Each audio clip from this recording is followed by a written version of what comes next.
Hi, I'm Garm1, and this is Midgardia's Cool Crowdfunding Show. I'm here today with Christoffer Sevaldsen. How's it going? It's good, thank you. How are you? I'm doing pretty well. So, you're here today to talk about Black Void under Nebulous Skies. Why don't you tell us a little bit about, first, Black Void itself? Right.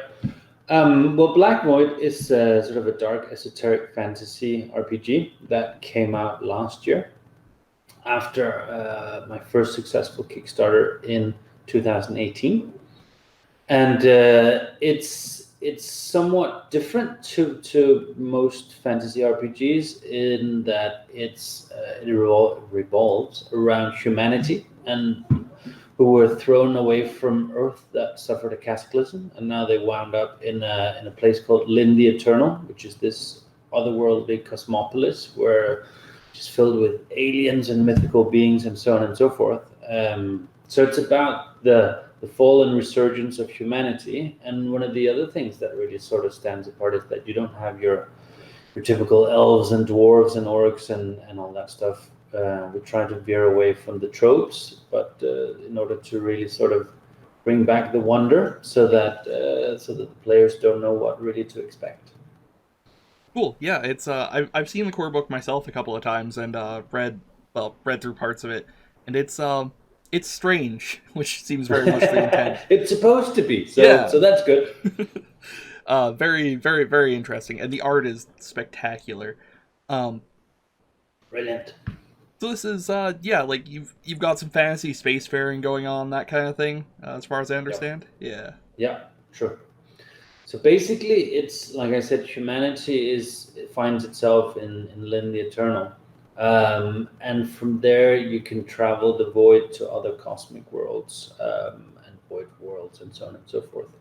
So it's a lot about exploration, and there's quite a lot of layers to it. You can delve into the more, let's say, philosophical aspects of where do you go when you've got nothing left, when you've lost sort of your ethos and your culture, and you're trying to fit into a new and strange world. You can go into that sort of thing. You can do the exploration. You can go more towards, let's say, the horror aspect of things, because you have quite a lot of horrific things in there as well. So there's really, quite a lot of different avenues you can take with the game.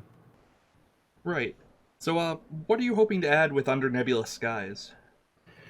Right. Well, Under Nebulous Skies is sort of a three-in-one because it's part source book, part travelogue, and part grand campaign. So the source book is going to add quite a lot of new variants to character creation. Character creation is point buy in this system, so you can build pretty much whatever you want to. And with this source book, we add a lot of new attributes and a lot of new talents, some new options in terms of different half bloods. It should be mentioned that player characters are basically human in Black Void, but you can also play as a half blood, which is obviously half human, half something else. Um, and you can play a void marked, which is basically a human that has been touched by the chaotic essence of the void, making them sort of weird and otherworldly. But quite a lot of people have asked when they could play, let's say, the non-human species, which I've been sort of hesitant towards, because the core of it is that you play as a human lost in this is the unfamiliar cosmos. But what I've done is we can now play half-bloods that are half a specific other species. So you get sort of a taste of those other cultures, and get an access to that. So you can play something called Talathkin, which is these sort of big, burly, almost troll-like beings. They aren't trolls, but I guess that's sort of a to people who haven't played it, so that they kind of get the gist of what we're talking about. So we're introducing a lot of these things to really sort of expand what you can do with your characters, and what GMs can do with their NPCs and so on and so forth. We're introducing a lot of new weaponry. We're building further onto void vessels, so you can actually build your own void vessel and crew it and so on, sail amongst the stars. So that's quite cool. And then we have the Travelogue, which is sort of a deep dive into two specific areas of Lynn the Eternal, the main setting of the game. And we're diving into a place called Kima, which is sort of the slum part of Lynn the Eternal, where you have a lot of gangs and intrigues and turf wars and that sort of thing. And then we're digging into a place called Daris, which is the main sort of port and wharf and dock area, where it's dealing a lot with the merchant houses and the syndicates and the warehouse district and the workshops and all the stuff going on there. And these two areas are also sort of the main areas where humanity can be found. And again, that moves further to the campaign part, which is part one in a trilogy, and the other parts will come later. But the campaign part takes its outset in these two districts, so it's all kind of tied together quite nicely. Nice. That's wonderful. And I really like the, having humanity as kind of the alienated kind of underclass. It's Yeah, nice. exactly. Yeah. Alienated in a world full of aliens is pretty cool. Exactly. It makes perfect sense. uh that's quite the ambitious book, I'll say that. Yeah, but I mean that the core book was ambitious as well. I mean, it's 424 pages, which is quite ambitious for a first time publication. But that's what I want to do, and what everybody who's contributing want to do as well. We want to aim high and really, put out a product that's quality, and that's where you get something for your buck. And like you said, that's also why we're spending a lot of money on the art, and having beautiful layouts and so on and so forth. I mean, there's a lot of people that I guess are their first interest in Blackwood was probably because of the art and the graphics and the layout, and how everything is sort of presented. So that's definitely a key part of it. Yeah, the core book's cover is definitely a good, like, I want to grab this off a shelf kind of one. Great, that's what we were hoping for. So good that worked. And yeah, the art is absolutely wonderful. I I like old tabletop books. I enjoy their like weird bad art, but this is really good. It's a very stark contrast to some of the stuff I own. Um, Mm. so how did Black Void itself come about? Like, where did the ideas for this come from? Well, it's been building over a lot of years. I think from when I started playing D&D back with the red box back in the day, and then moving on to AD&D and so on and so forth, I was always trying to, I was always doing home brews and adding my own house rules and tweaks and so on and so forth. Um, and then that's just sort of been building and building and building. And then I think probably around 15 years ago, I had pretty much a fully, drawn out world and everything, maybe 300 pages, something like that. And then I had a hard drive failure, which meant that everything was lost, which was, kind of traumatizing. But at the same time, that's what spurred on what eventually became Black Void, because I still had the creative urge and I wanted to build something, but I felt what I had before was maybe too generic. I wanted to really do something that appealed to me and the, let's say, the more weirder and fantastical tendencies that I really quite enjoyed. And then it just sort of started building on top of each other. One thing was then starting with Lynn the Eternal as this cosmopolis, because I really felt that, like I said before, I wanted to bring back the wonder and have something new that people really didn't know. They might have an idea about it, but still that something new was introduced, so you wouldn't have encounters or like, it's just another orc. We know exactly what they do. That sort of thing, right?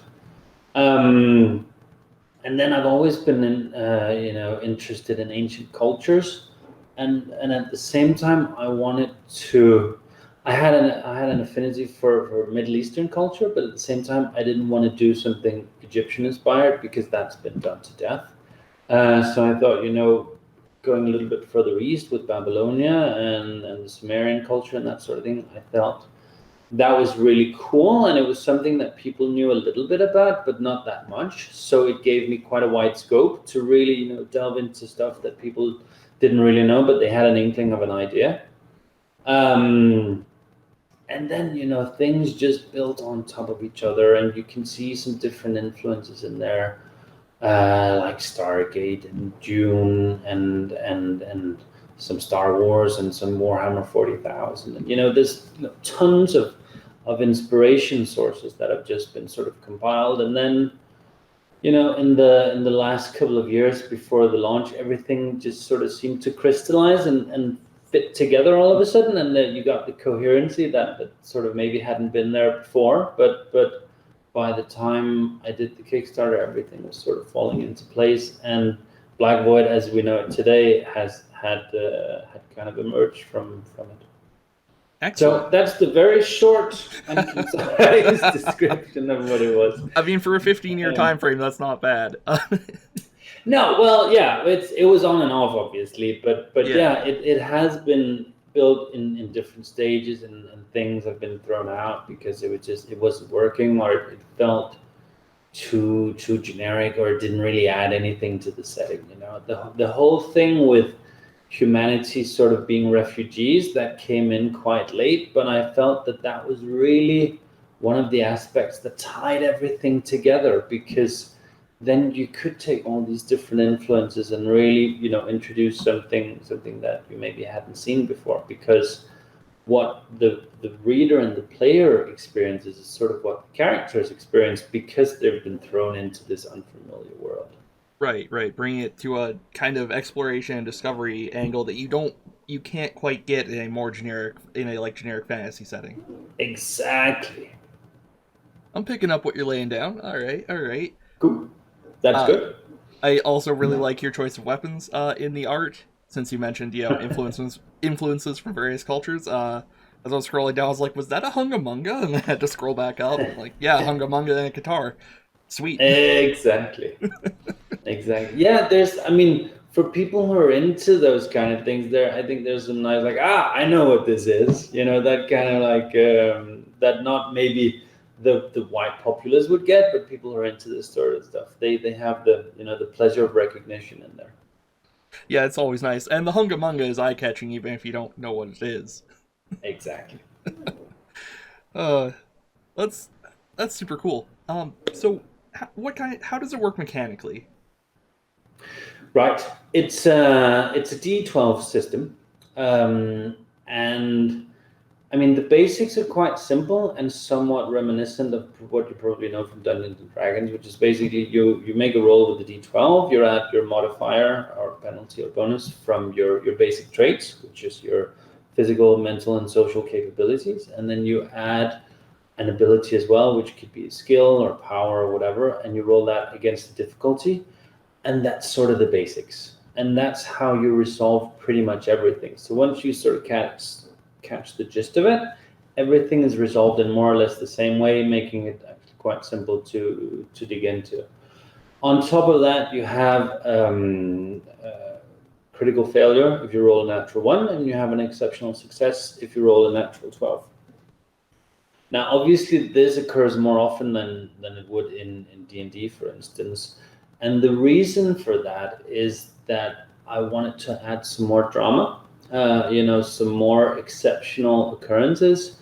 But what I've done as well is I've toned them down a little bit. So they're not make or break, but what they do is they add flavor to the encounters and to the actions and so on and so forth, rather than really maybe determine the situation. They just add a new element, or they create a dramatic input that happens to really continue to keep everything interesting as you play along. You know what I mean? Right. So if you get a critical fail, it's not like, haha, I dropped my weapon. It's like, some more enemies show up, or like there's a cave in or something. Exactly. You can drop your weapon, but one of the things, for instance, is that a new element is introduced into the encounter. Let's say a location hazard occurs. Let's say you're having a fight on on a gangway on top of a river, for instance. All of a sudden, one of the poles that's holding this breaks, but it affects everybody, not just the person who rolls the one. So it's a lot of these little finicky things. So it's not just affecting the character who does it, but everybody else as well. And there's some humorous stuff in there. I mean, you can accidentally hit one of your compatriots. You can strike yourself, or you can start an avalanche. There's tons of these little things that really add something new to the encounter, rather than just, oh, you dropped your weapon again. Because obviously that gets a little bit boring quite quickly. And the same thing goes for the exceptional rolls, not just in combat, but also when you do regular skill rolls and so on and so forth. Let's say you have an exceptional success if you're trying to do some commerce. That would mean that you would get either some bonus to the stuff that you get out, or a better price, or you actually befriend the merchant that you're dealing with, meaning that you might have an ally for later on, and you can utilize this as a contact, and so on and so forth. So it really, I think, it adds something to the encounters and make them more immersive, rather than just, you double your damage, that kind of thing, right? So that's one aspect. And the other aspect is that everything more or less works in the same way. So once you've learned the basics, you know how to do more or less everything, which really makes more room for telling a story. Because the let's say the philosophy behind this is to support and make room for the story, not to make it system driven. If that makes sense. Right. Yeah. Absolutely. The kind of rules philosophy of have the rule system be as light as it can, so that you can tell the story with it getting out of the way. I got you. Yeah, Yeah. exactly. That being said, there are quite a lot of tables in the book, but they're more there to add flavor and be used if you want it, rather than dogmatically following them. But as I got more into it, and because it's probably quite different to what a lot of people know, I felt that it was needed to have these sort of points of references, especially for arbiters, as we call our GMs, to really have sort of a point of reference on what to do in different situations and with different things. Right. I love random tables. They're one of my favorite things in role playing games.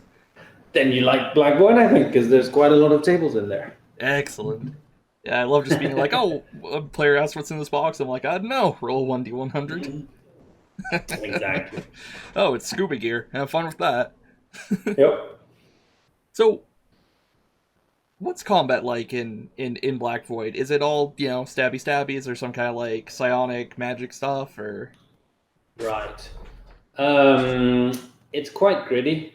It's maneuver based, but in the way that everybody can use pretty much any maneuver available, which makes it a little bit more tactical and strategic than you would typically see if you want to go down that route.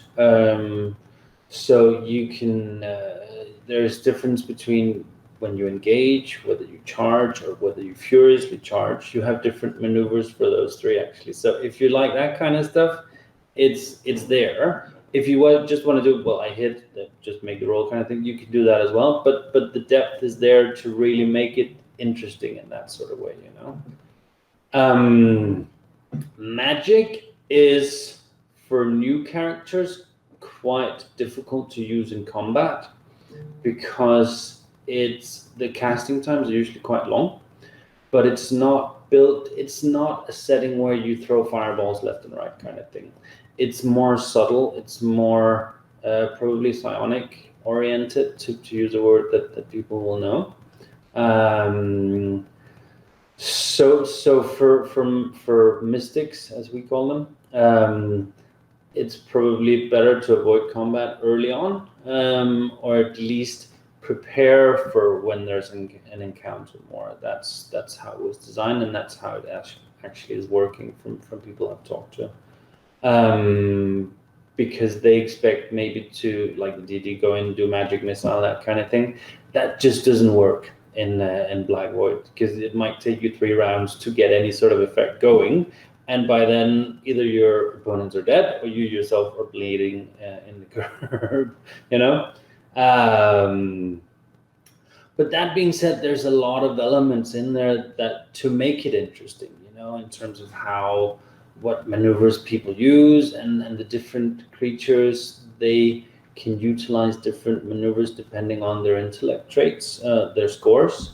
So you can really feel whether you're fighting an intellectual combatant or whether it's just a brutish sort of beast, to really make encounters not as homogenous, but make them more diversified depending on the kind of opponent that you're actually facing off against.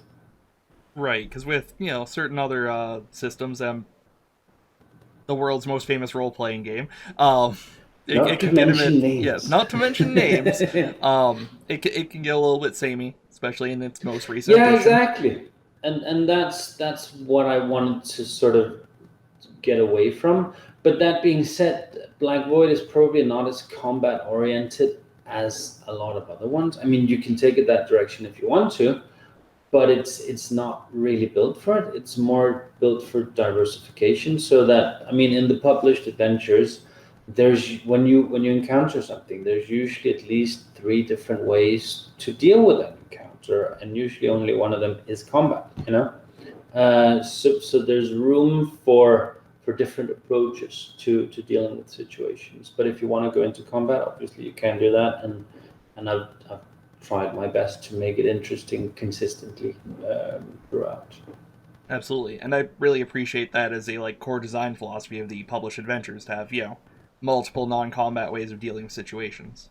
Exactly, because otherwise, I mean, it gets boring after a while. You've done 20 sessions and only like, oh, there's a monster, let's kill it. Then next one, oh, there's a monster, let's kill it, kind of thing. That, to me at least, that it doesn't really spark joy, as Marie Kondo would say. I was gonna go there if you didn't. um, Yeah.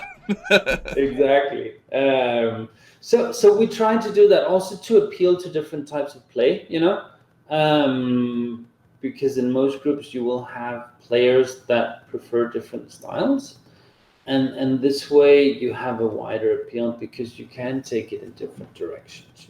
You can. I mean, in my playtest group that we run regular games, we often have maybe 2 3 sessions where there might not be a combat before something of that sort occurs, and and they like that. But if you want to have one every session, you can do that as well, obviously. Yeah, I'm very much the I want to stab something kind of player. Yeah, and that's fine. There's plenty of room for that. The only thing is, remember, humanity is at the bottom of the rung, so you might get stabbed more than you can actually deal out. Yeah, unfortunately. I mean, I usually play humans as well, so I guess this is the perfect game for Ah, me. cool. Yeah, that's quite rare, I think. Yeah, But party of neon colored tieflings, and then there's just my character. It's just a dude with a yeah, but sword. then you're the standout. I mean, that's Yeah, one of the things in D&D, right? Everybody wants to play something exceptional, so the normal one is usually the exceptional one. Like you said, the alien in an alien world. yeah, exactly. Yeah, we played a Star Wars game for a while, and I was just like a Hmm. normal. I was a princess, but like a fairly normal human. Right. Good times. Yeah, is there anything else you'd like to highlight about Black Void while you're here? Um, I think we've come sort of around the basics of what sort of makes it different to most other games. I think it's one of those games. It's probably not for new players that much. I mean, if you've tried D&D and so on, you can quite easily get into it. And I think one of the things that probably makes it stand out is that the setting is as different and as deep as it is. I mean, that's one of the things that a lot of people like about it. They're saying that the thing that appeals to them is that the setting is different from what you normally find there. Um, which I'm quite pleased with, because obviously that was one of the points of doing it, because you have some amazing games that do sort of, let's say, generic fantasy really really well, and I didn't want to be just another one of those. So the fact that the setting appeals to a lot of people is really quite good. So yeah.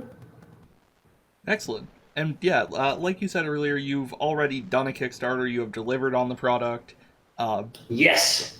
yeah, if anybody's curious, you can probably go to your nearest game store and find it. Like, I'm on an entirely different continent. I know where to pick up a copy. So Yeah, exactly. I mean, luckily, I managed to get a distribution deal with Modifius, meaning that we do have global distribution of it. So, and if you can't get it in your local store, you can have them ordered from Modifius or whatever distributor they're using over there. Or you can order directly from the Modifius web store, and we're on Drive Through RPG as well. And there already are quite a few products out there. So we have the core book, we have Those Who Would Be Gone, which is a rather long campaign, and we have Dark Dealings in the Shaded Souk, which came out as a hardback a couple of months ago. And then you can download the free Quick Start and a free adventure called Flight from Salvation Square from Drive Through RPG and Modifius as well. If you want to, get a taste before diving into the deep end, so to say, those two are for free. And the Quick Start, unlike most, includes character creation. So you actually learn how to build your character, obviously with limited choices, but you get the basics so you can actually build characters from the get-go rather than having to wait for the core rulebook to do that sort of thing. Nice. I'm glad to hear that.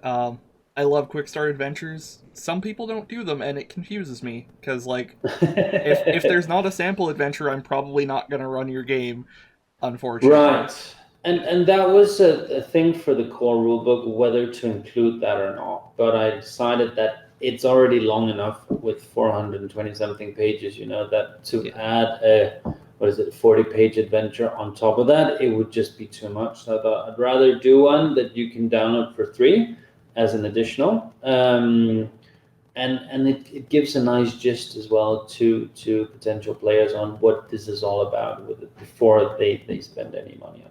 Yeah, in case you picked up the book, read the back, and you went, I'm not really sure what this is, but it's Exactly. interesting. Yeah. Yeah, then you just go there, download it, and then I mean it's designed as a one shot, so I run it at cons, and I know others that do as well. So you can have an easy 3-4 hours gameplay from that, and you really sort of get the ambience and the system just from that. Man, I remember conventions. I miss that. I know, me too. I mean, the virtual ones are all right, but it's different, right? Yo, I had so many plans for this year, man. uh, oh well. I know, me too. But what can we do? Hopefully, 2021 is going to be better. Hopefully, as long as everybody keeps staying inside and wearing masks, which Exactly. nobody is where I am. But Oh, okay. yeah, Well, here in Singapore, they're very strict with that, so everybody is. yeah. Singapore's hardcore, man. On everything, Yep, isn't but we it? have zero COVID cases in the community at the moment, so it works. Yeah, absolutely. Isn't Singapore the place where you can't bring bubblegum in, if I recall correctly? It used to be like that. There used to be quite strict rules. I think they softened it up a little bit, but yeah, compared to the US and Europe and so on, yeah, it's quite strict. Well, sometimes that's what's necessary. Maybe not for the Yeah. bubblegum, but During a pandemic, it's not bad actually. yeah, yeah, I bet. So yeah, anything else you'd like to bring up while you're on this lovely program? Check it out. I mean, go to the Kickstarter, have a look. If you like what you see, consider pledging. And if you're still not sure, go download the Quick Start and the Intro Adventure. Also, there's a 15% discount on all Blackwood products at the moment while the Kickstarter is running. So if you really want to get into it or you missed some of the books, you can definitely make a good deal at the moment. So check it out. Yeah, and there should be a link to both the Kickstarter and the like Black Void products page just below this video. So click those, Brilliant. especially the Drive Through Cool. RPG link because there's an affiliate link on that. Please click that. Um, Yay. Check it out. well, Christopher, it's been wonderful having you on. Likewise. Thank you for having me. Yeah, and for everybody watching at home, have a good night.